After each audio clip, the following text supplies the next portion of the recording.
an active youth community program that's similar to the Blue Flag program. There's a number of criteria that you meet to get to a level and get an award.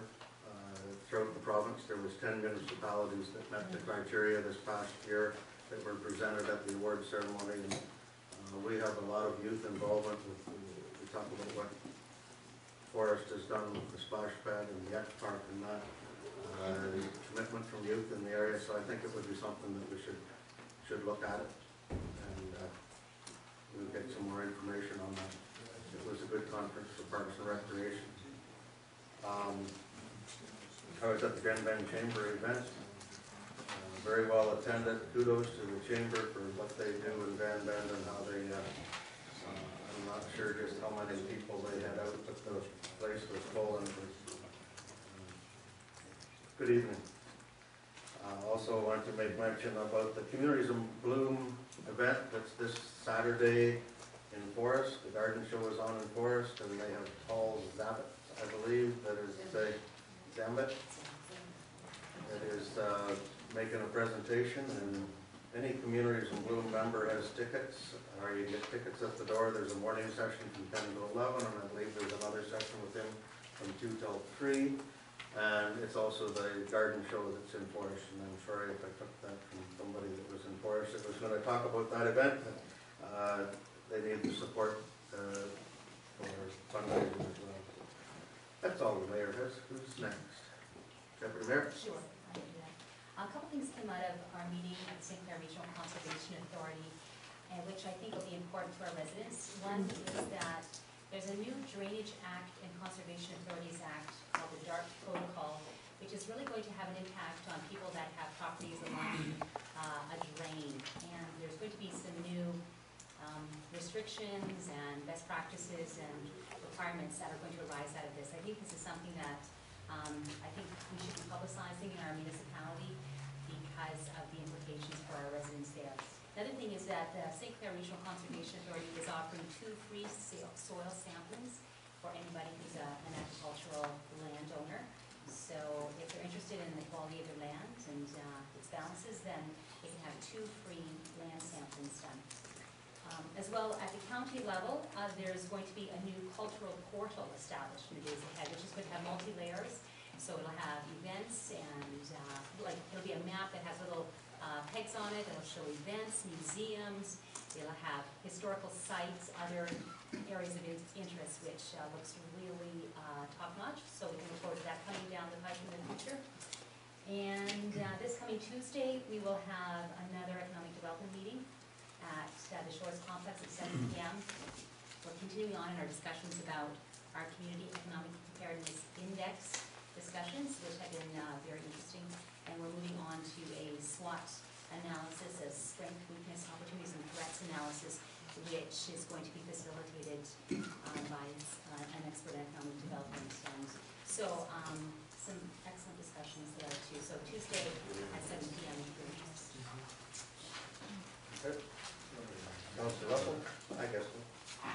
I'll report on, I attended the, under duress because Councilor Bond still forced me to, but I attended the Trails Committee meetings, and just to report on them, they're very happy with the monies that was forwarded us for part of the donation to it, and their fundraising, their dance, I think it's in a couple of weeks, their fundraising for it.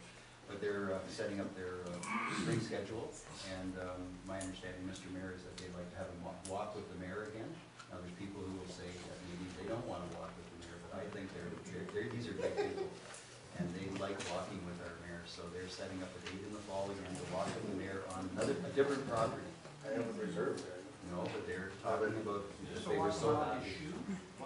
No, he led a walk. He led a walk with the Trails Committee last fall, and then they came back to the museum. Did they not? Right? And they had a social. So, anyways, they're entertaining that idea again. So I think that's a great thing, walking with the mayor. But second thing was last week was the annual Blue Water Recycling Association meeting, and I'd like to thank everybody for their support. We're changing our whatever you call the legal term, our tax, so that if hopefully not it'll happen, that the monies will come back to this municipality as they planned in the budget pattern. bad year and a good year at the same time. It was a bad year in the sense that commodities were down almost 60%, but they didn't make the 2008 commodity jump.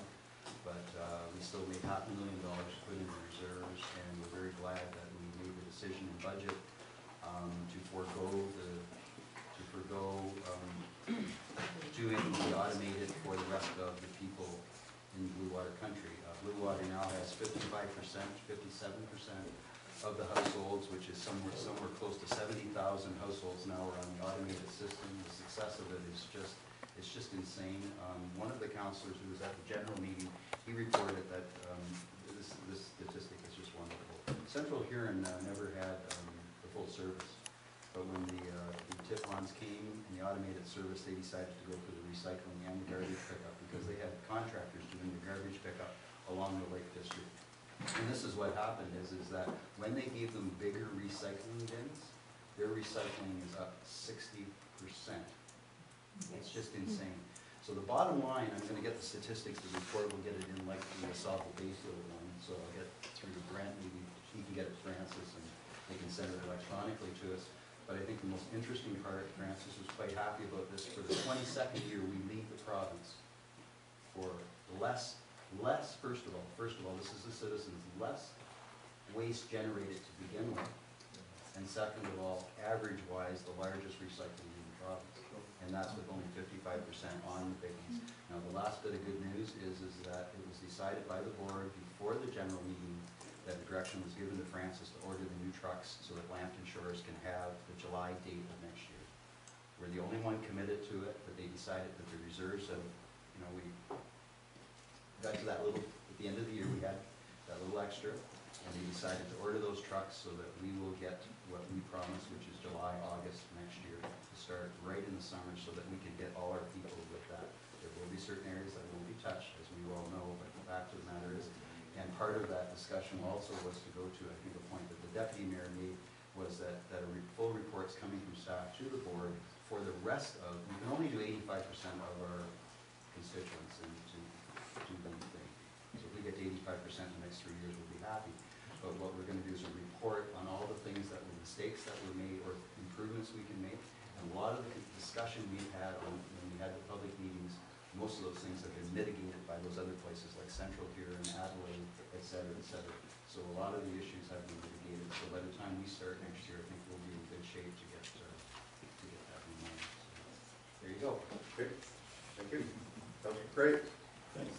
I had the pleasure of representing the municipality at the Sparse Oversight meeting, banquet actually, a week ago yesterday. Absolutely fabulous organization. What they do for the community is just unbelievable. And they even saw fit this year to donate $1,000 to the spray pack from the proceeds from Silver's Neck. Nice. Very good day. Fantastic. Thank you for that. Okay. Councilor Cook? I attended the annual Sauville Bayfield Conservation Authority Exeter Line fundraiser last Thursday night.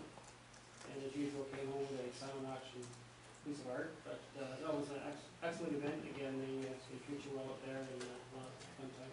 And the money comes back to great cause because it's all for the Sauville Bayfield. Councilor McGuire? Councilor Scott?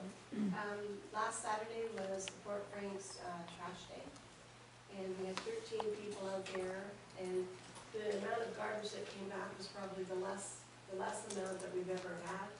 So it seems to be that these trash bash days that we hold twice a year are starting to bring in some very positive results and not so much stuff being out there. That dance is being held on May the 4th. The tickets for the Paul Zano, they are 15 and 25, I think. That's about it. Councilor Bonstill, I heard that you had your report stolen. Just had my report hijacked. I should have went in. I was in training, I can talk about that. Oh, But I'll add, you can still get tickets for the Lambton Shores Nature Trails website. So it's still available. Councilman McGuire and I had the opportunity to meet with the South Pines Park Association. The head of the Mayor's Health stood up. He would have been there as well.